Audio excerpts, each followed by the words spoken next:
Pentecostal minister, so when I say I won't be before you long, I'm joking. I will not be before you long. I just want to say my name is Asha Jones. I serve as the Chief of Staff for Congressman Stephen Horsford. He represents Congressional District 4, which includes this area here as well as all of North Las Vegas, and we actually go all the way to Reno, nearly. So he has the 7th largest congressional district in the country. So we do a lot of work. But I'm here today to talk about Miss D. So we met in 2013. I was with Senator Reid. And I kept getting these emails. And sometimes you don't know if the email's real, you're not sure. So I kept getting these emails. Then I started getting calls, and I was like, okay, I've got to call her back. And we had this conversation. And she talked about the work that she was doing. And then she told me what my role would be. She was very clear as to what I was supposed to do. And so at that time, we were able to do, make referendums and discuss it, but it had not gotten to the point that it got to just a couple days ago. But what I want to say is the tenacity and the leadership that Ms. Evans showed in this community is why we have what we have today. Her, Congresswoman Sheila Jackson-Lee, Congressman, Danny Davis, they started this years ago. And I know we've heard about how this is a step, and people talk about how much more we need to do, and we truly do. We do. We need to hold Congress accountable, and we need to keep working. But we need to honor the work and the legacy of our leaders before us, because they fought for this for a long time. And I know that every time I got a call from Ms. Evans, I was like, yes, ma'am, we're going to be there, we're going to do this, we're going to do that. But to have actually passed the bill on a national level to make this a national holiday is the beginning, to me, of healing. We have to start with recognition. If you can't admit what happened, you can't begin to fix it, and you can't begin to address the outcomes from that issue. So today, I'm here to present, and she's gotten so many of them. So I will say we will have an official signed copy of the bill for you. It's going to take about 6 weeks. You know how government works, for them to get that to us. But this is a certificate of special congressional recognition for D. Evans. It says, in recognition of your consistent leadership in the fight to make Juneteenth a holiday. Thank you for standing in the gap. Your heartfelt passion and relentless effort are examples of the drive we need to continue addressing the policies impacting our community. We know that when you're a worker, you work for more. She's not just Juneteenth. She's about bringing people together. This is about small business. This is about art. This is about history. And it's just an honor to be here, and it's an honor to be here with all of you. And we look forward to continued success, because once you get one win, you just keep going. So, thank you.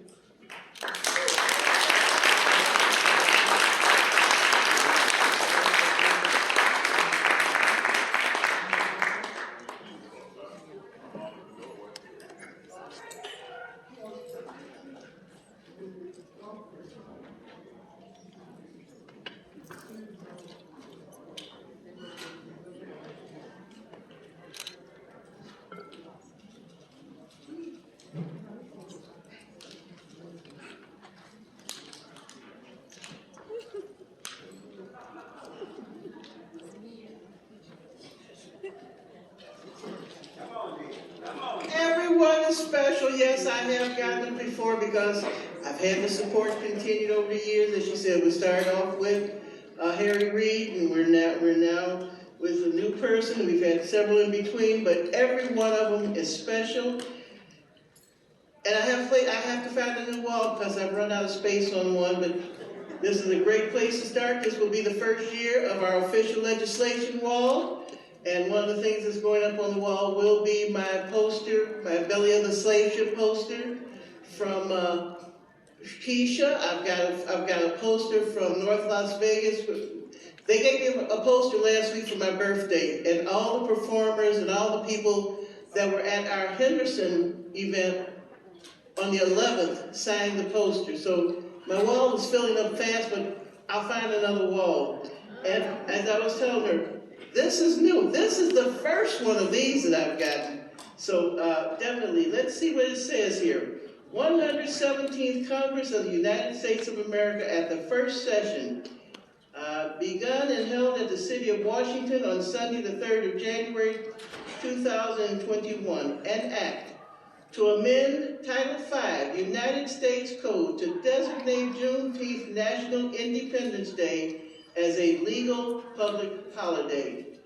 Be it enacted by the Senate and House of Representatives of the United States of America in Congress assembled, Section 1, short title, this act may be cited as the Juneteenth National Independence Day Act. Section 2, Juneteenth, National Independence Day as a legal public holiday. Section 6103A of Title V, United States Code is amended by inserting after the items related to Memorial Day the following: Juneteenth, National Independence Day, June 19th. And it will be signed by the Speaker of the House of Representatives and the Vice President of the United States and President of the Senate. Thank you. I will treasure this. I've treasured everything. I treasure the company and the audience today. I treasure the recognition because 10 years ago, I didn't see this happening. 20 years ago, I was not planning on even being in Las Vegas. I came here in 2005 after traveling for 2 years back and forth between here and Chicago to bring my husband back to Chicago. He was a musician. He came out here to work for a couple of years, and I'm like, it's time to come back home. You're affiliated with the Black Ensemble Theater. You're known in Chicago more so. Told the grandkids, I'll be back. I came out 2 days after Juneteenth 2005. I was whipped. I did not know what whipped was until this week. Right now, I could, when I stopped moving, I did it on the conference call this week. I confess, I heard him say, I think she's left us. Don't stop. I cannot stop. I have not stopped for, as I say, for 15 years, 16 years now. But I came out here and I said, I'll be back before school starts in September, and I'm still here. I love Vegas. I love the people of Vegas. I love seeing the light at the end of the tunnel. I love to see the fact that we have an accomplishment. We have succeeded.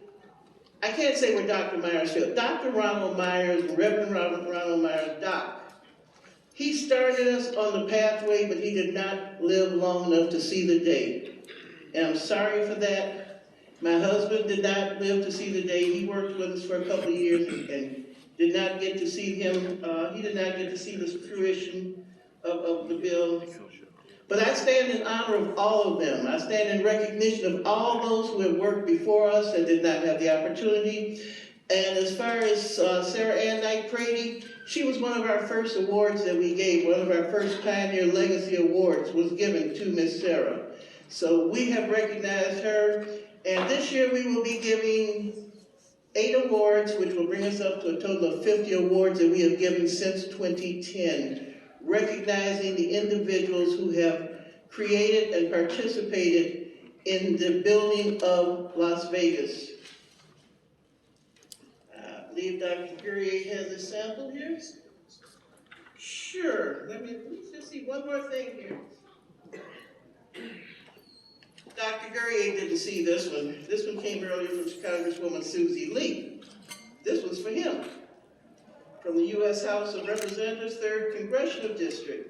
Certification of Special Congressional Recognition presented to the Samuel L. Smith Educational Foundation, of which he is the founder, in recognition of the 11th Annual Juneteenth Jazz, Art, and Spoken Word Celebration. Thank you for promoting awareness and celebrating the importance of Juneteenth through cultural and creative expression.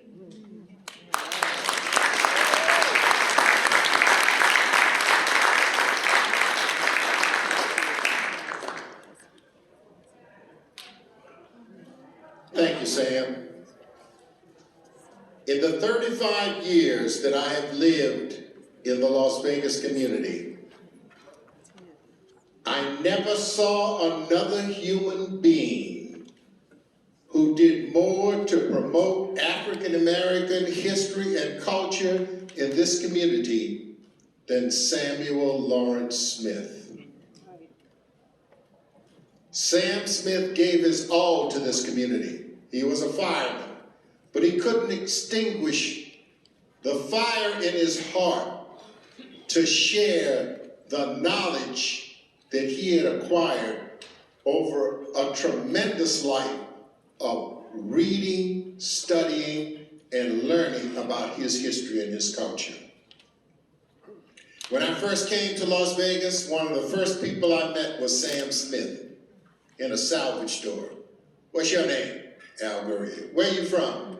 Who are your people? And those of you who know Sam know his routine. And as we become close friends, he invited me to his house one day.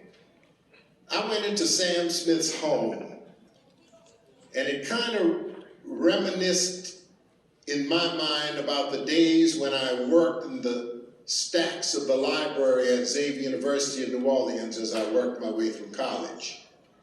Sam Smith's home looked like the library stacks. In his living room were bookshelves.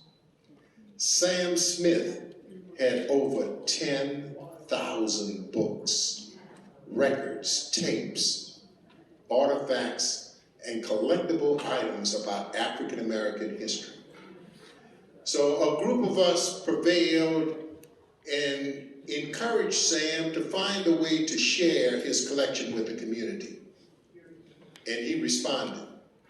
Sam Smith opened a bookstore at 1301 D Street in the middle of the historic West Side. Let me see the hands of the people who ever went in the Native Son bookstore. If you did, it impacted your life. And it was Sam Smith's gift to us. When Sam Smith passed in 2015, I felt it was important for us to find a way of not only sustaining his legacy, but continuing his legacy of sharing our history, our culture, and our contributions to our community. I took up the mantle and organized the Samuel L. Smith Educational Foundation.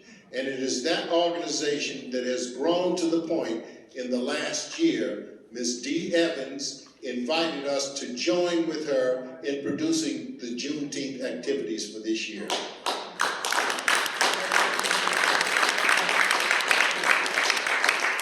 So on behalf of the Samuel L. Smith Educational Foundation and the over 100 volunteers who joined me in helping to put the Juneteenth celebration efforts together this year, I say thank you to you for participating, and thank you to Ms. Evans for this recognition. We're going to continue